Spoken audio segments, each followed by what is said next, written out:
Welcome. আমরা রয়েছি মুনমুনি ক্লাসরুমে, আর আমি সাহিত্য আজকে আমরা করব এবিটিএর ভৌতবিজ্ঞান। ভৌতবিজ্ঞানের 32 পেজের শর্ট কোশ্চেন কটা আমরা করে দিচ্ছি। দেখো, প্রথম কোশ্চেন আছে কি, গ্রিন হাউস এফেক্টের জন্য দায়ী গ্যাসটার নাম কি? আচ্ছা, তোমরা খাতা পেন রেডি হয়ে থাকো, দাগ দিয়ে দিও, সুবিধা হবে।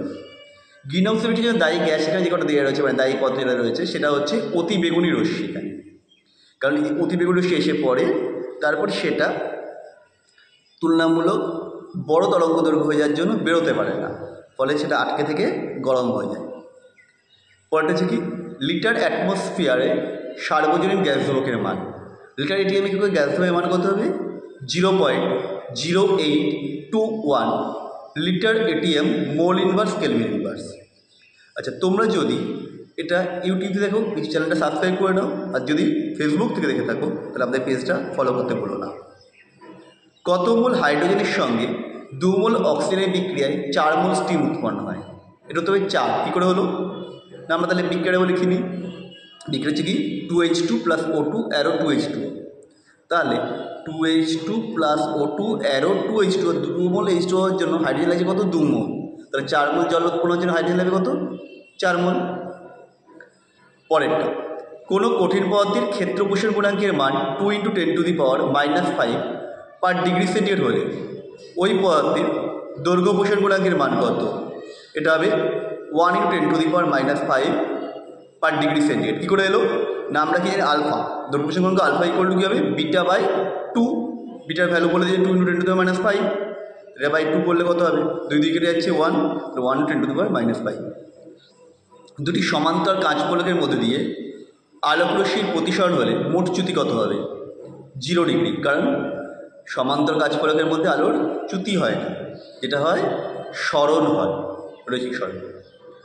দৃশ্যমান বর্ণালীর যে বর্ণের আলোর তরঙ্গ দৈর্ঘ্য সবচেয়ে কম সেটা হলো বেগুনি, আর সবচেয়ে বেশি কোনটা? লাল। পরিবাহিতাঙ্কের একক কি? মো বা ওহম ইনভার্স। তাপমাত্রা বাড়ালে পরিবাহিতার রোধাঙ্ক কী হবে? হ্রাস পাবে। A235 নিচে 92 মৌলটির পরমাণুর প্রথমে একটি আলফা ও পরের দুটো বিটা কণা যদি নির্গত করা বিঘটন ঘটে তাহলে ভর সংখ্যা কত হবে?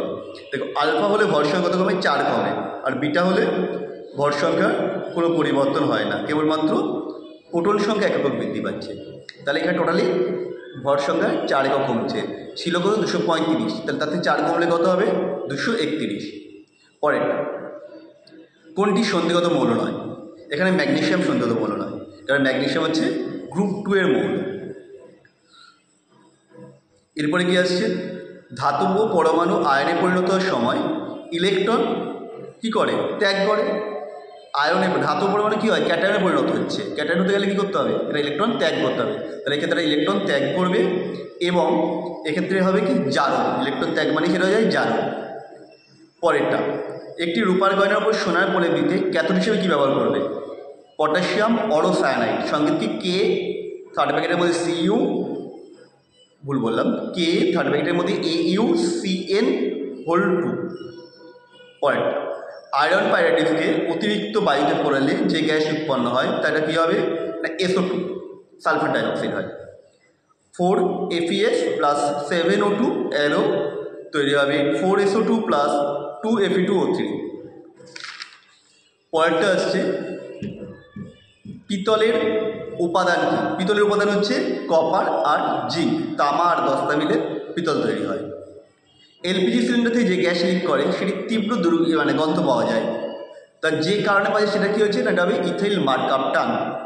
সঙ্গে C2H5SH, এই যৌগটির জন্যই গন্ধ পাওয়া যায়। তো আজকে আমাদের ভিডিওটা এটুকুই। আমরা এমসিকিউ পার্টটা করলাম, পরের দিন বাকি পার্টটা নিয়ে আসি রাখবো। তোমাদের কেমন লাগছে অবশ্যই কমেন্ট করে জানিও।